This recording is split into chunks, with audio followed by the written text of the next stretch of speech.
Har'aan booda ABO'n bakka nun bu'u. Kun ABO'n beeknu jedha. ABO'nis WBO'nis numaa jechuutti jirra malee maqaa haaraa miti kun. ABO'n jaarmiyaa siyaasaati. Jaarmiyaa siyaasaa hawaasummaa, dinagdee, dippiloomaasii, waraanaan galma ga'uuf hojjetu. Sana keessaa sheerii guddaa ka qabu lafeetti cabee dhiigatti dhangala'ee lubbuutti dhabee ka sheerii guddaa taphatee galmaan ga'uuf hojjetu WBO. Kanaaf iyyuu WBO'n kontroolii ABO irratti qabaatee ABO WBO ta'e malee wanti jijjiirame tokko iyyuu hin jiru. ABO WBO'n beekonnaa jettu WBO'n beekuu jechuudha. Waan biraa tokko iyyuu hin qabu. WBO'n beektan yoo ta'e immoo akka inni ta'uu danda'utu naan galuu jechuudha. Politiko militarii komaandii iddoo tokkotti dacha'ee karoora baafatee har'a eessa oola boruu eessatti socho'a waggaa 5, 10, 20, 30tti immoo Oromoo garamitti geessaa jedhee dhaaba hojjetaa jirudha. Mul'ata dhaqabna. Mul'anni kun kan inni galma ga'uu danda'u istiraateejii yookaan tarsiimoo hedduutu jira.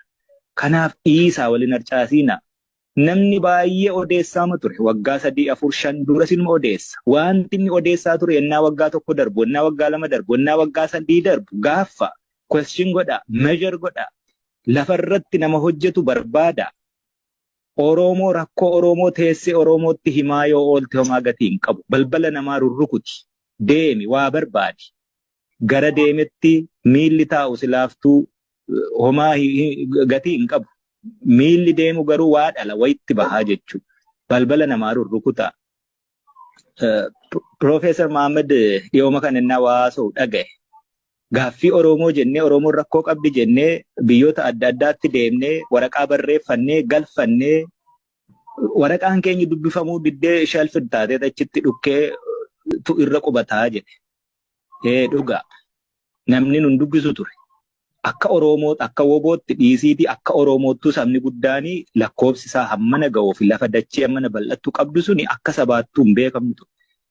Har'a wanti tikseelooniiti homaatti hin baatu ijoolleedha waliin galtu waliin hin deemtu waliin hin dhaabbattu siyaasa iyyuu hin beektu fuuldureen ishee maal akka ta'e hin beektu ka jedhametu addunyaa kana dubbachiisuu jira jechuudha. Kanaaf lafarratti waan hojjetamu raashinaali. Logically and reasonably measure godhaati judge nu godha. Ankanaachi ebeluun akkas godhe, ebeluun akkas ta'e, akkasitti akkas nu godhe, akkasitti akkas nu godhe sanaa miti. Kanaafuu yeroo fixadheen jira dhiifama naa godhaa tonguddoo isinitti haasa'etti tolaa deebi'uuf hin jira waan ta'eef waan birriitiin osoo hin taane waan tarsiimootiin yaada. Wanti amma deemaa jiru kanaa sanaa siniin jechuun barbaadu itiksiisaas miti waan ta'eef. Garuu chaalenjiin guddoon fuuldura keenya jira quba qabaadha. Kanaaf waan tarsiimoo irratti Oromoon maalitti bahuuf deemti akkam ta'uu qabna. Wallaalaa keenyas beekaa keenyas akkamittiin qabannee fuulduratti socho'uu dandeenya. Baabura tokkotti akkamitti deebinee wal qabannee isteeshinii isa xumuraa irratti haga buunutti wal dandeenyee deemnaatti deema jechuudha.